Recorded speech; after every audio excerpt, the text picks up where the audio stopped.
মিলতে হবে এটা জরুরি না। এখন যদি কেউ রিসার্চ করে বলে যে আসহাবে কাহফের একটা ঘটনা অমুক দেশে হয়েছে, কিন্তু আমরা বিশ্লেষণ করে দেখলাম যে সময়ের কথা বলা ওই সময় ওই দেশের লোকরা বা কখনোই ওই দেশের লোকরা খ্রিস্টানই ছিল না, তাহলে তো এই ঘটনার সাথে ম্যাচ করবে না, এই ঘটনার সাথে ম্যাচ করবে না। এখন প্রশ্ন, এই ঘটনাটা কখন ঘটেছে? এরকম ঘটনা বিভিন্ন সময় ঘটেছে, কিন্তু যেটা কোরআনে আলোচনা হয়েছে এটা কখন হয়েছে? আমি যেমন বললাম আমাদের দেশের গণহত্যা গণকবর 70-এ হয়েছে, এখানে এদের 1800 সামথিং এর মধ্যে হয়েছে, আরো বিভিন্ন জায়গায় যেমন অন্যভাবে ধরলে জার্মানি হয়েছে, হিটলারের নাৎসি বাহিনী যখন আক্রমণ করেছে। তো যেটা কোরআনে আলোচনা করতেছে এর সময়টা কখন? তো প্রথমত আমরা ধরে নিই একদম তারিখ ডেট দিয়ে না, মাস তারিখ টাইম AM PM না, সময়টা হয়েছে বিটুইন হযরত ঈসা আলাইহিস সালামের পরে মুহাম্মদ সাল্লাল্লাহু আলাইহি ওয়াসাল্লাম আগে, এই মাঝখানের সময়টা এতটুকু রাখতে পারি স্মরণ। আর একটু স্পেসিফিক করে বলা যায় হযরত ঈসা আলাইহিস সালামের 250 বছর পরে ঘটনাটা হয়েছে, এবং এই ঘটনার মধ্যে প্রায় 309 বছর তারা শাহিদ ছিল। ঘটনাটা তো আমি সামনে বলবো, আপনারা কম বেশ জানেন যে এই যুবকগুলো একটা গর্তের মধ্যে কতদিন ঘুমন্ত অবস্থায় ছিল? 309 প্রায়। তো এই ঘটনাটা শুরুটা হয়েছে 250, আমরা একটাকে বলি BC মানে বিফোর খ্রিস্টান, আর একটা কি বলি AD না, আফটার। আচ্ছা আফটার কি ডেথ, আর কি বলবেন? তাহলে আপনারা মিনিংটা বলেন কি? AD মানে BC তে বললেন কি? আপনারা সবাই এক একজন তো এখানে কেউ কেউ আছেন BCS ক্যাডার, হয়তো পাস করেন নাই, সেটা ভিন্ন কথা। আসেন না এই দেশে আসার আগে BCS ক্যাডার পর্যন্ত হওয়ার চেষ্টা করছেন, তখন তো এই ছোট ছোট জিনিসগুলো জিজ্ঞাসা করে। আর কি বলবেন? আফটার ডেথ বলেন। তো এই ওনার মৃত্যুর পর থেকে নিয়ে 250-এ মানে খ্রিস্টাব্দের 250, যদিও খ্রিস্টাব্দটা শুরু হয়েছে ওনার জন্ম তারিখ থেকে ধরা হয় না, জন্ম তারিখ না, 250-এ এরা ঘুমাইছে, জাগ্রত হয়েছে 309 বছর পরে। কখন বলেন? আল্লাহ রাসূল সাল্লাল্লাহু আলাইহি ওয়াসাল্লাম কখন আসছেন? 570। এবার উনি এই জোয়ান ঠিক বলছেন। কোথাও কোথাও পাওয়া যায় যে অ্যারাউন্ড 300 বছর। তো অ্যারাউন্ড 300 ধরলেও ধরেন না 50, কত 550-এ তারা জাগ্রত হয়েছে, এরপরে ঘটনাটা আপনার প্রকাশ পেয়েছে। আর আল্লাহ রাসূল এর 20 বছর পরে এই পৃথিবীতে আসছেন। যদি আল্লাহ রাসূল এই পৃথিবীতে আসার সাথে সাথে তো রাসূল হন নাই, 40 বছর গেছে আবার, তাহলে 570 থেকে 40-এর সামনে 610, তারপরে 610-এর সাথে আরো 10 বছর মিলান 620-এর সময় আসিয়া এই মক্কার কাফেররা জিজ্ঞাসা করতেছে এই ঘটনা বলেন। এটা হলো আলোচনা। কিন্তু এই ঘটনা আসমানি কিতাব যাদের কাছে আছে, ইহুদি বা খ্রিস্টান, তারা ছাড়া আর কেউ জানতো না। তো এই ছাড়া আর কোথায় কোথায় এই ঘটনাটা ঘটছে এই সম্পর্কে একটু আলোচনা করি। প্রথমত আপনারা পাবেন যে পারস্য উপসাগরের উপকূলীয় শহর আকাবার নামক জায়গায় আয়লা নামে একটা স্থান আছে। এখানে হযরত ইবনে আব্বাস রাদিয়াল্লাহু তাআলার মতে এখানে হয়েছে ঘটনাটা, এটা একটা পাওয়া যায়। আর দ্বিতীয় আরেকটা হলো ইবনে আতিয়া রাহমাতুল্লাহ আলাইহি, তিনি বলেন যে এই গুহাটি স্পেনের গ্রানাডায় অবস্থিত। গ্রানাডা হলো স্পেনের রাজধানী, আমরা বলি কর্দোবা বলে আরবিতে, সেখানে এটা অবস্থিত, সেখানে এই ঘটনাটা ঘটেছে। আর কুরতুবী, ইমাম কুরতুবী তার তাফসিরে উল্লেখ করেন যে আবু হাইয়ান ইবনে জারির এবং আরো অন্যান্য মুফাসসিরে কেরাম তারা তাদের তাফসির গ্রন্থে বলেন যে এই জিনিসটা হয়েছে যে জায়গায়, যে শহরে হয়েছে তার নাম হলো, সে শহরের নামটা হলো আফসুস। আর আরবিতে যাকে বলা হয় তারসুস, আরবিতে বলা হয় তারসুস। এইখানে এই শহরে, এটা এশিয়া মহাদেশের পশ্চিম উপকূলে অবস্থিত, এশিয়া মহাদেশের পশ্চিম উপকূলে অবস্থিত, এইখানে এই ঘটনাটা ঘটে। এইভাবে বিভিন্ন জায়গায়, শুধু তা না, বিভিন্ন জনে, কোথাও 17 জন, কোথাও 18 জন, কোথাও 13 জন, এরকম গণকবর পাওয়া গেছে, যেখানে তারা সাহিত্য আছে, তাদের কোনো কিছুই পছন্দ হয় নাই, এরকম পাওয়া যায়। কিন্তু কোরআনে যেটা আলোচনা করতেছে, কোরআনে যে কাহাফদের আলোচনা করতেছে, এই আলোচনাটা মোরলেস রোমের মধ্যে হয়েছে। কোথায় হয়েছে? রোমের। এটা হলো যে রোমের একজন বাদশা ছিল, অত্যাচারী বাদশা। অত্যাচারী বাদশাদের মধ্যে মনে হয় পৃথিবীর শুরু থেকে এ পর্যন্ত গণনা করলে অত্যাচারী বাদশাই বেশি আসে। যেমন আমরা যদি একটু মানে আমাদের মুসলমান বাচ্চাদের একটুখানি সমীক্ষা টানি, বাইরেদের ছাড়েন, বরঞ্চ অন্যদের মধ্যে ভালো সংখ্যাও বেশি পাওয়া যায়। যেমন এই দেশের কততম প্রেসিডেন্ট চলতেছে এখন? 44। এদের মধ্যে গড়লে 2-1জনকে পাবেন গুড ফর নাথিং, বাকিদেরকে পাবেন দেশের দেশত্ববোধ, দেশের জন্য মঙ্গল কামনাকারী পাবেন। আমাদের যদি খেলাফতে উমাইয়া ধরা হয়, খেলাফতে উমাইয়া প্রায় কত বছর ছিল বলেন? প্রায় শুরু হয়েছে আল্লাহ রাসূল সাল্লাল্লাহু আলাইহি ওয়াসাল্লামের মৃত্যুর 30 বছর তো খেলাফতে রাশেদা বলা হয়। তো খেলাফতে রাশেদা হলে 41 থেকে হযরত মুআবিয়া শুরু করলেন। হযরত মুআবিয়ার মাধ্যমে ধরা হয় উমাইয়া খেলাফতের শুরু। উমাইয়া খেলাফতের 41 না, প্রায় 130 থেকে 40 পর্যন্ত চলে গিয়েছে। তারা 90 বছরের কাছাকাছি রাজত্ব করেছেন। এর মধ্যে পার্সেন্টেজ আকারে লাগানো হলে মানে 2 থেকে 3 জনকে পাওয়া গিয়েছে যাদের ব্যাপারে ইতিহাসবিদরা বলেন যে সিনসিয়ার, মুত্তাকি, দেশ এবং দশের জন্য দরদি ছিলেন। আর বাকি সব প্রতিশোধের আগুন নেওয়া, প্রতিশোধ নেওয়া, অন্যের মাল বক্ষণ করা বা আপনার সরকারি সম্পদকে নিজের সম্পদ মনে করা, এই ধরনের ছিল। এবং বেশিরভাগ রাজা বাদশারা এরকম, তার মধ্যে এরকম কিছু বাদশাও গিয়েছেন যারা হেরেম থেকে বাইরে হন নাই, হেরেমের ভিতরেই ছিলেন, হেরেমের ভিতরে রাজত্ব শেষ হয়ে গেছে। হেরেম বুঝুন তো, মক্কা মদিনার হেরেম না, এটা বিশেষ হেরেম। এটা হলো নিজেদের যে রাজত্বের, ওখানে কিছু এই রঙিন পানি, রঙিন মানুষ থাকতো, ওদের ভিতরে বালিশ টালিশের সাথে ঢালান দিয়ে থাকতেন। এর ভিতরে এরকমই একজন পাওয়া গিয়েছে, কিছুদিন রাজত্ব করে বলে যে না, এটা আমার জন্য না, আবার ছেড়িয়ে দিয়েছে। তো যাই হোক, 2 থেকে 3 জনের নাম পাওয়া যাবে। এটা বলতেছি ওই সমস্ত লোকদের কথা যাদের অধিকাংশ লোক আল্লাহ রাসূলকে 2 চোখ দিয়ে দেখেছেন, অথবা আল্লাহ রাসূলকে যারা দেখেছেন তাদেরকে দেখেছেন, অথবা আল্লাহ রাসূলের আত্মীয়দেরকে বিবাহ করেছেন, এরকমও আছে। হযরত হোসেনের মেয়েকে বিবাহ করেছেন, হযরত হোসেনের মেয়ের মেয়েকে বিবাহ করেছেন, এরকম লোকও আছেন। অথবা আত্মীয়, সরাসরি আত্মীয়, আল্লাহ রাসূলের আহলে বাইত, এরকমও আছে। কিন্তু কি হবে? তো রাজা বাদশারা অত্যাচারী হয়ে থাকে। এরকম একজন অত্যাচারী বাদশা ছিল রোমের। আচ্ছা, যার নাম ছিল দাকিয়ানুস। আরবিতে তাকে কি বলা হয়? দাকিয়ানুস। তো রোমের সে বাদশা ছিল, যারা টাইটেল দেওয়া হয়তো তার তুস নামে। যেমন প্রত্যেকটা দেশের একটা টাইটেল আছে। লন্ডনের রানী বলা হয়, আমাদের দেশে প্রধানমন্ত্রী বলা হয়। এরপরে আমরা যে ফেরাউন বলি না, এটা কিন্তু একটা টাইটেলের নাম। মনে করেন ফেরো নম্বর 1, ফেরো নম্বর 2। আমাদের আবার অনেক জায়গায় আছে দেখবেন সিনিয়র, জুনিয়র, তারপরে আপনার একই নামে যখন কয়েকজন হয়ে যায় ঠিক টাইটেলও হয়, বিভিন্ন জায়গায় টাইটেল হিসেবে ডাকা হয়। তো এই ফেরা ছিল আপনার ইজিপ্টের রাজাদের টাইটেল।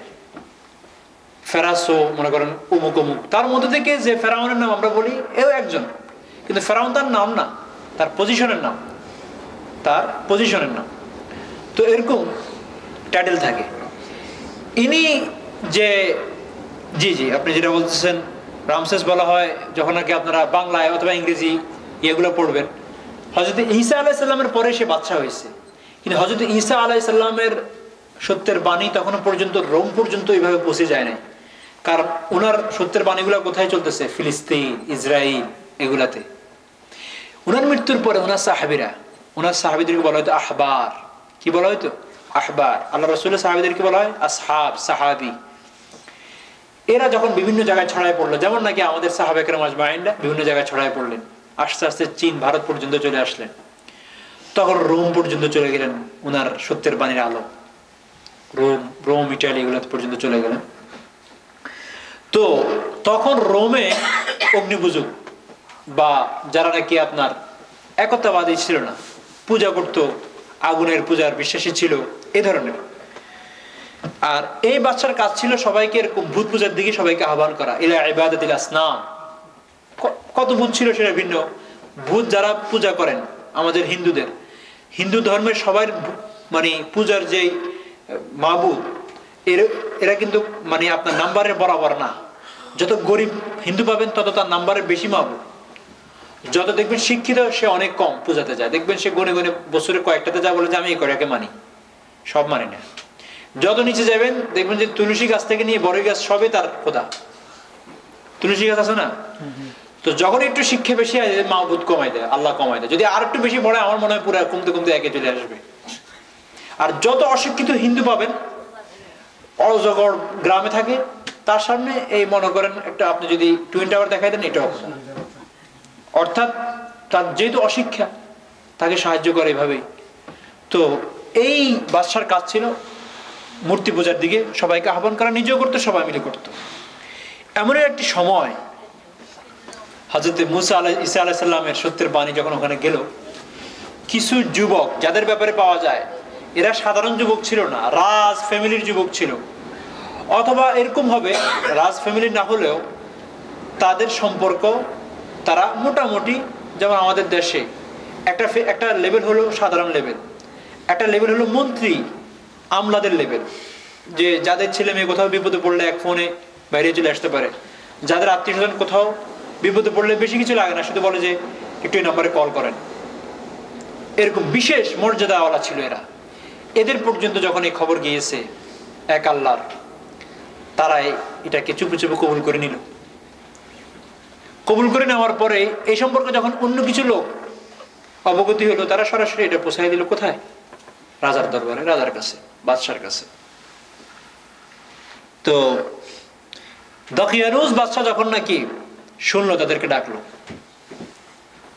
ডাকার পরে তাদেরকে বলল যে তোমাদের ওপিনিয়ন কি মাবুদের ক্ষেত্রে, আল্লাহর ক্ষেত্রে? তখন তারা বলতে পারতো যে আমরা মাবুদ, অন্যান্য মাবুদকে পূজা করি, এসেই তারা নির্ভীক কোনো চিন্তা ছাড়া তারা বলে দিল রব্বুনা রব্বুস সামাওয়াতি ওয়াল আরজ, রব্বুনা রব্বুস সামাওয়াতি ওয়াল আরজ, আমাদের রব হলো ওই রব যিনি আসমান এবং জমিনের রব, মানে তোমার রব, সবকিছুর রব। রব্বুনা রব্বুস সামাওয়াতি ওয়াল আরজ লান নাদউয়া, এরপরে বললেন লান নাদউয়া মিন দুনিহি ইলাহা, তাকে ছাড়া অন্য কোনো ইলাহ আমরা মানি না, ডাকি না, আহ্বান করি না, আমাদের মনে প্রাণে বিশ্বাসও করি না। বাস পরিষ্কার বলে দিল। তখন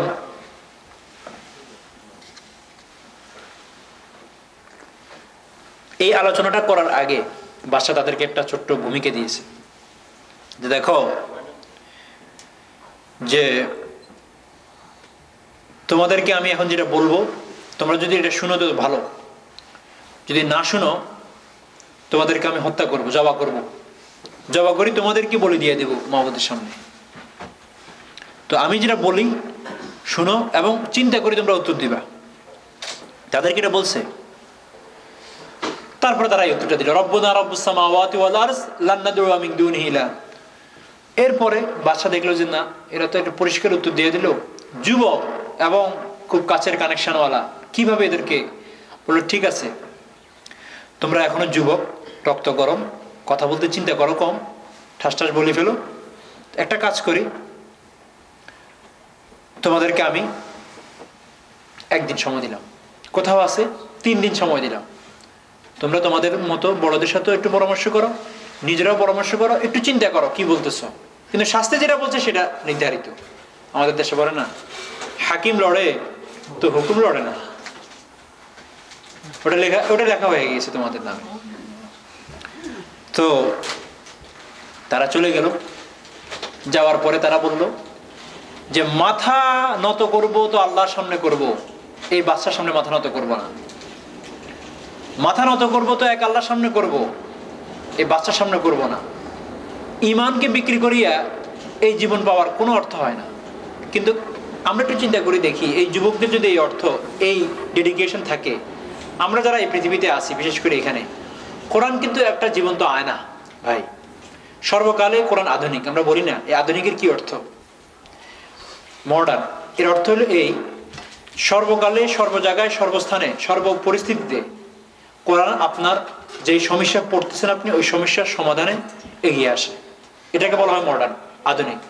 যেমন আমরা কোনো কিছু কিনতে সময় বলি যে সবচেয়ে লেটেস্ট টাকা ওইটা দিয়ে দেন। যেমন মনে করেন আমরা যখন টিভি কিনতে যাবো, একটা কথার কথা, টেলিভিশনের কথা বলি, সেলফোনের কথা বলি, বা এরকম কোনো ডিভাইসের কথা বলি, যাই প্রথম বলি যে লেটেস্ট ভার্সনটা। কি জন্য বলি? তাহলে আর কোনো পেরেশানি নেই, একবারই যা আছে সব এখানে ফুল লোড। এটাই তো মনে করি আমরা, কেউ আমরা ওল্ড ভার্সন চাই না। লেটেস্টের অর্থ হলো যে ঠিক আপনার এখন যা যা প্রয়োজন তা এর ভিতরে আছে, তার সমাধান করার ক্ষেত্রে এর ক্ষমতা আছে। এটাই তো লেটেস্টের অর্থ, নাকি? তো কোরআনকে যে আমরা মডার্ন বলি, এটা তো তখন ঠিক হবে যখন নাকি কোরআন আপনি পৃথিবীর যেখানে থাকেন, যে স্থানে থাকেন, যেই পরিস্থিতি আপনি পড়েন তার উত্তর দিতে হবে। না না হলে লেটেস্ট কিভাবে হবে আপনার বলেন? আপনি যেই বিপদেই পড়েন না কেন, তখন ওই বিপদটা যত অভিনবই হোক না কেন, যত আধুনিক হোক না কেন, কোরআনও ঠিক সেভাবে আপনাকে উত্তর দিতে হবে। তাহলে কোরআন আধুনিকতা থাকবে, নতুবা কোরআন আধুনিকতা থাকবে না। এখন এই কথাটা এখান থেকে আসেন, ওই যুবকের এই ঘটনা, এই পরিস্থিতির সময় তাদের যে সমাধানটা, তারা যে সিদ্ধান্তটা নিয়েছে, এটা কি আমাদের লাইফে কাজে আসবে? আসবে। আমরা এখানে কখনো কখনো এরকম সম্মুখীন হই কিনা? আমার জালেম বাচ্চাটা হয়তো রাষ্ট্রের বাচ্চা না, আমার অফিসের বস হইতে পারে, আমার কাজের জায়গার মালিক হইতে পারে। সে কি আমার ইসলামের কোন একটা বিষয় সম্পর্কে তার সামনে এরকম আমি পেছে পড়ে যাই না, যে সে বললো আমার এখানে আপনার কাজ করতে হলে দাড়ি কাটতে হবে, তাহলে সে দাকিয়ানুস, আপনি আসহাবে কাহফের একজন। আমাদের এই ডিপার্টমেন্টে কাজ করতে হলে দাড়ি রাখতে হবে 1 মিলিমিটার রাখতে পারবেন। পুলিশের কাছে নাকি এরকম আছে? কি আছে, কত কত মিলিমিটার কেউ জানে না। এখানে কেউ ট্রেনিং দেওয়ার জন্য জান নাই। আমাদের এখানে জব করতে হলে ক্লিন শেভ করতে হবে। তাহলে ক্লিন শেভ, দাড়ি রাখার যে সুন্নতটা, এটার দ্রোহিত সেই। এই ক্ষেত্রে সে দাকিয়ানুস। আপনি আসহাবে কাহফের একজন, এখন আপনি আসহাবে কাহফ হচ্ছেন না, বাস রেগুলার পার্সনের মতো সেটাকে অস্বীকার করিয়া চলে যাচ্ছেন। আপনি সামান্য পার্থিব, সামান্য কট্টু বেনিফিট পাওয়ার উদ্দেশ্যে ইসলামকে জলাঞ্জলি দিচ্ছেন, কোরবানি দিচ্ছেন। কথা বুঝতেছেন? কোরআন অলওয়েজ আধুনিক। কোরআন পড়ার জন্য আমরা যেভাবে, এই জন্যই আল্লামা ইকবাল বলতেন যে কোরআনটা তো এখন হয়ে গিয়েছে চুমু খাওয়ার একটা বিষয়। কোরআন হয়ে গিয়েছে ব্যবসা বাণিজ্যে দুইজন পার্টনারের মধ্যে সমতা হওয়ার জন্য প্রথমে প্রমিসের জন্য এটার উপর হাত রাখিয়া বিজনেস ঠিক করে, যে ঠিক আছে আমরা হাত রাখিয়ে বললাম আমরা একে অন্যের সাথে কি থাকবো, আমরা মিলিজুলি কাজ করব, বিশ্বাসঘাতকতা করব না। এর চেয়ে বেশি হয়ে গেছে কোরআন এখন কসম খাওয়ার মাধ্যম, যে আপনার এই কথাটা মানবো না যতক্ষণ পর্যন্ত না কোরআন ছুঁয়ে কসম না খান। অথবা কোরআন হয়ে গিয়েছে এখন শোপিস, কি সুন্দর সাজায় রাখছে রেহালের মধ্যে, কোনোদিন খোলেও না, ফাঁকে ফাঁকে একটু ফুটু দিয়ে এটাকে দূরের থেকে একটু ঝাড়া দিয়ে দেয়, কিছু বালু আসে পড়ে যায়। আপনি মানুষগুলো বলে, আমার কততম হজে যখন গিয়েছিলাম তখন আমাকে সৌদির বাদশার মেহমানরা আমাকে এটা গিফট করেছিল, ওটা রেখে দিয়েছি, এভাবে খুলিও না কোনোদিন। কোরআন হয়ে গিয়েছে এখন এটা। কোরআন তো এটার জন্য না, প্রথম তেলাওয়াত, এরপর আন্ডারস্ট্যান্ডিং, আর যা বুঝছেন তাকে নিজের সাথে ম্যাচ করে নেওয়া। এখন এই যে ঘটনা থেকে আমাদের জানা হলো যে এই জিনিসটার সম্মুখীন আমরা যারা ওয়েস্টার্ন কান্ট্রিতে আছে আমাদের হয়। আমরা কোন পক্ষটা নিব? আমরা দাকিয়ানুসের সামনে মাথা নত করে ইসলামকে জলাঞ্জলি দিয়ে সামান্য বেনিফিটের জন্য আমরা আমাদের এটাকে মেনে নিব, ওই পরিস্থিতির শিকার হয়ে যাব? না, আসহাবে কাহফের মতো ফাইট করে। এটা একটা বিশেষ বিষয়।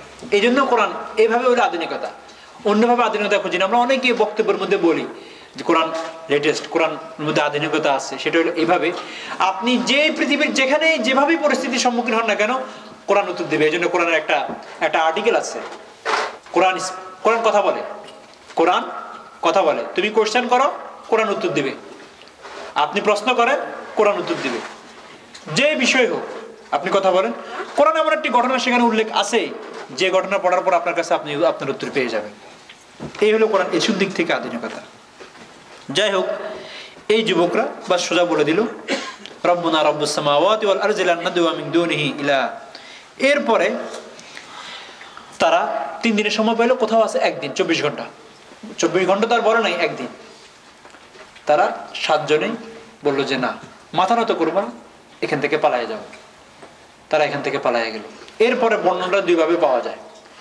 তারা যখন পালায়া গেল, তাদের সাথে একটা কুকুরও তাদের সাথে নিল। আমি প্রশ্নটা এখানেই করে ফেলি, কারণ যেহেতু আমার পড়াশোনা বেশিরভাগ মাসলা মাসাইলের সাথে, এই জন্য কোনো মাসলা আসলে এটা দ্রুত সামনে এসে পড়ে। সেটা হলো যে, হুজুর এই কুকুর টুকুরের নাম টাম নিলে আপনারা প্রথমে 3 বার আস্তাগফিরুল্লাহ পড়েন, কুকুরওয়ালা দেখলেও আপনারা ঘৃণা করেন, কুকুর যে ঘরে থাকে সে ঘরে নাকি ফেরেশতাও আসে না, এই কুকুরের এত বদনাম, আর এই এত সুন্দর আসহাবে কাহফের 7 জনের সাথে কুকুরের সন্ধান, কুকুরের মিলন মিশ্রণ, এটা কেমন হলো? তাদের উপরে তো আল্লাহর বিশেষ রহমত না আসলে তারা এত বছর ওখানে শুয়ে থাকলো, অবশ্যই ফেরেশতারা তারা বেষ্টন করে রাখছে, কিন্তু কুকুর থাকলে আবার কেমনে আসলো? একটা প্রশ্ন জাগে না এরকম? কি ভাই করবেন তো? হয়তো এখন শ্রদ্ধা করে করবেন না, নামাজে সালাম ফিরানোর পরে ঠিকই, এই কুকুরটা কই থেকে আসলো? কুকুরকে পালা 2-1টা কারণ আছে যেখানে জায়েজ আছে, এবং কুকুর পালার একটা রেওয়াজ শুরু থেকেই আছে। প্রথম তো একটা উত্তর দিব, এটা প্রথম উত্তরটা শুনেন, যে কুকুরের উপরে যে নিষেধাজ্ঞা, কুকুরের যে কুকুরকে ঘৃণা করা, বা কুকুরের নামে যে হাদিস, যে ঘরে কুকুর থাকবে সেই ঘরে ফেরেশতা আসবে না, এগুলো সব কার শরীয়ত? এই কথাগুলো যে বলতেছে এটা কার শরীয়ত? মুহাম্মদের শরীয়ত না মুসা আলাইহিস সালামের শরীয়ত? মুহাম্মদ সাল্লাল্লাহু আলাইহি ওয়াসাল্লাম। তো হযরত মুহাম্মদ আলাইহিস সালামের শরীয়তে হয়তো কুকুরের ব্যাপারে নিষেধাজ্ঞাটা এমন, ঈসা আলাইহিস সালামের শরীয়তে নিষেধাজ্ঞাটা এমন ছিল না। যেমন অনেক নিষেধাজ্ঞা আছে যেটা আমাদের আমলে বা মুহাম্মদী শরীয়তে নিষেধ, কিন্তু মুসা এবং ঈসার শরীয়তে নিষেধ ছিল না। আবার এমন অনেক কিছু জিনিস আছে যেটা মুসা এবং ঈসার শরীয়তে নিষেধ ছিল, আমাদের শরীয়তে নিষেধ নেই। এরকম আছে অনেক কিছু।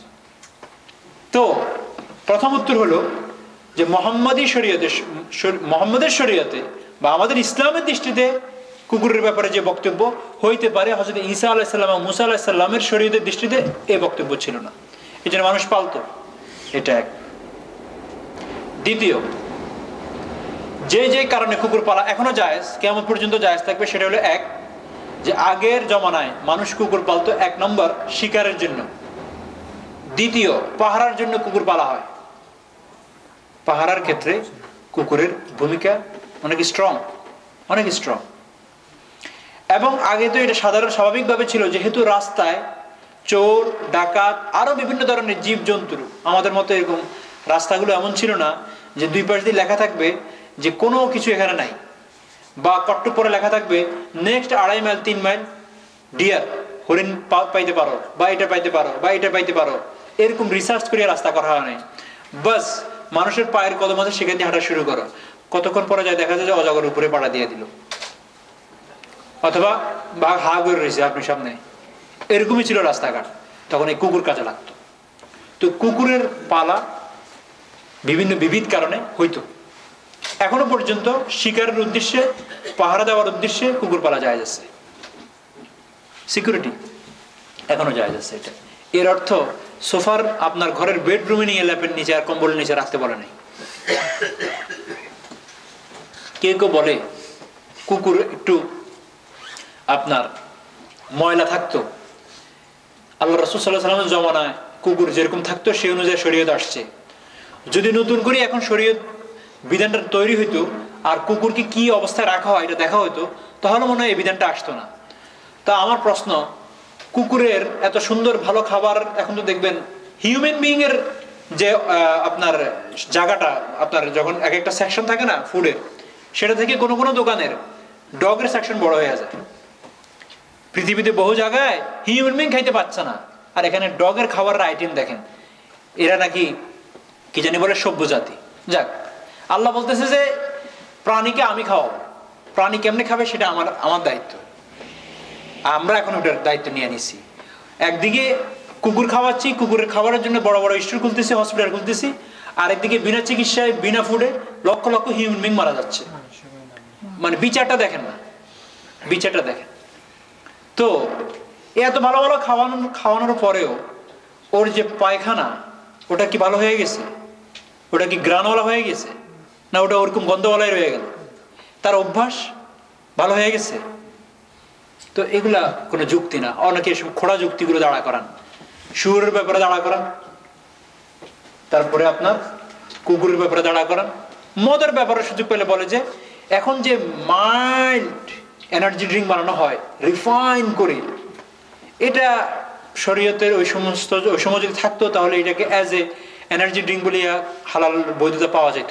এটাকে এখন আর মদ বলা যায় না। ওটা খাওয়া অবস্থায় আপনি কথাও বলতে পারবেন, বয়ানও করতে পারবেন। আপনি ইমাম সাহেব যদি খান 3-4 ঘন্টা একসাথে বয়ান করতে পারবেন, কোনো অসুবিধা নাই। এনার্জি অটোমেটিকলি ইট ক্রিয়েট এনার্জি। এগুলো এসব খোড়া যুক্তি অনেক সময় দেয়, এগুলো শুনবেন না। তো কুকুর পালার মানে প্রচলন পৃথিবীর শুরু থেকে আছে। হইতে পারে এই 7 জন যুবকের কোনো যুবক অথবা এরাই অথবা এদের কোনো একজন এই কুকুর পালত, তার পাহারার কাজে নিযুক্ত ছিল। এবং আমরা জানি কুকুর প্রভুভক্ত হয়। কুকুর কি হয়? প্রভুভক্ত। তো প্রভুভক্ত প্রাণী হিসাবে যখন নাকি চলে যাচ্ছে তখন কুকুর তাদের পিছু নিয়েছে। আর কুকুর যখন পিছু নিয়েছে তখন তারা আর তাকে মানা করতে পারে নাই, সে তাদের পিছু পিছুই থাকছে, এই জন্য চলে গেল। উত্তরটা পেয়েছেন? আর এই প্রশ্ন করি না হুজুর, কুকুরটা তাহলে তাদের সাথে কিভাবে আসলো গেল? এটা প্রসঙ্গক্রমে সামনে জিজ্ঞাসা করবার জন্য একটু অগ্রিম বলে দিলাম। এই 7 জন যুবক এবং কুকুর, প্রথম তো 7 জন যুবক পালানো শুরু করলো, কুকুর সাথে হলো। তো এখান থেকে 2 রকমের বর্ণনা পাওয়া যায়। একটা বর্ণনা হলো যখন নাকি তারা যাচ্ছিল তখন বাদশাহ তার দূর থেকে তো আগে সিআইডি লাগায় রাখছে যে এরা কি করে, এদের গতিবিধি লক্ষ্য করবা। যেমন আমাদের এখন বেশ রাজনীতিবিদদের উপরে গতিবিধি লক্ষ্য করার জন্য লোক রাখা হয়েছে।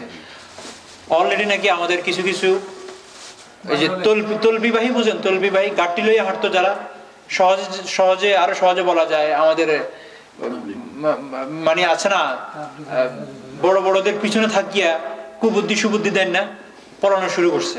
তো এনাদের উপর একটু কড়া দৃষ্টি রাখা হচ্ছে না, কোন দিকে পালাচ্ছে, কোন বর্ডার দিয়ে পালাচ্ছে, একটু খবরাখবর।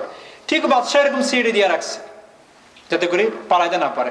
যখন খবর পাওয়া গেছে যারা পড়ানো শুরু করছে এদের পিছনে বাদশাহ তার বাহিনী লাগাই দেওয়ার পরে এরা যখন দেখছে আর পারবো না, তারা একটা গুহায় ঢুকে পড়লো। আর ওই গুহা পর্যন্ত যাওয়ার পরে এরা এতটা নিচে চলে গিয়েছে যে কোনো বাহিনী, কোনো সদস্য রাজি হয় না যে আমরা ভিতরে যাব। তখন বাদশাহ বললো, ভিতরে যখন যাইতে পারবা না তো একটা কাজ করো, গুহার মুখে পাথর মেরে দাও। ওর ভিতরে ক্ষুধার্ত হয়ে পানি খাবার না পেয়ে আস্তে আস্তে সবগুলাই মারা যাবে, বাস আমার কিল্লা ফাতা, ঘটনা সেরে গেল। আর কোথাও পাওয়া যায় যে কেউ টের পায় না, রাত্রের অন্ধকারে তারা বাইরে হয়ে গেছে, সাথে একটা কুকুর, তারা যেয়ে একটি গুহাতে আশ্রয় নিয়েছে।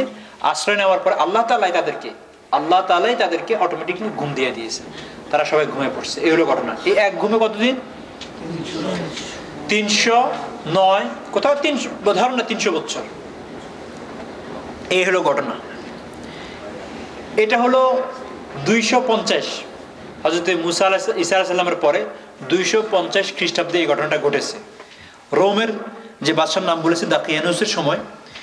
এর 309 বছর পরে যখন নাকি 250 এটা হয়েছে, তো তাহলে আপনার 560 বলেন বা 550-এর দিকে যখন তারা জাগ্রত হলো, জাগ্রত হওয়ার পরে তাদের কাছে লাগলো যে তারা মনে হয় যেন এক সকাল এক বিকাল ঘুমাইছে। সকালে একটু শুইছে, সূর্যটা এখন ডুবতেছে এই সময়, অথবা এরকম কিছুক্ষণ তারা ঘুমাইলো। উঠার পরে, জাগ্রত হওয়ার পরে তাদের মনে চাইছে কি, তারা খিদা ফিল করলো, যে খুব ক্ষুধা লাগছে। যখন তাদের ক্ষুধা অনুভূত হলো, তারা তাদের মধ্যে থেকে একজনকে পাঠাইলো যে তুমি কিছু নিয়ে আসো এই আমাদের লোকাল এরিয়া থেকে। তো সে বাইরে হলো। আচ্ছা, এদেরকে যে জাগ্রত হয়েছে, এরা যে ঘুমাইছে, এর মধ্যে কতগুলো অলৌকিক জিনিস দেখবেন। মুফাসসিরে কেরামরা বলেন তারা নাকি চোখ খুলিয়ে ঘুমাইছে, কারণ চোখ যদি এতদিন বন্ধ হয়ে থাকে তাহলে এই চোখ খোলা যাবে না, এটা এখানে জমাট হয়ে যাবে। আচ্ছা, তারা নাকি এরকম তাদের প্লট মানে 500 দেশ পরিবর্তন হতো অটোমেটিকলি, আল্লাহ তাআলা করতেন। কারণ এক পাশের উপর যদি এতদিন থাকা হতো তো মেস্তা, এবং শুধু মেস্তা না ড্যামেজ হয়ে যেত, সেটাও হয় নাই। এগুলো সব আল্লাহ তাআলা। আচ্ছা, নখ চুল দাড়ি বেড়ে নেয়, ঠিক যেভাবে ছিল ওইভাবেই, আল্লাহ তাআলার কুদরত। আরো একটা কুদরত শুনেন, যে আল্লাহ তাআলা এমন একটা সময় এই ঘটনাটা প্রকাশ করছেন, এটাকে বলতে গেলে এক ডিলে দুই পাখি। আল্লাহ তাআলা এমনি প্রকাশ করেন নাই। ইতিহাস বলে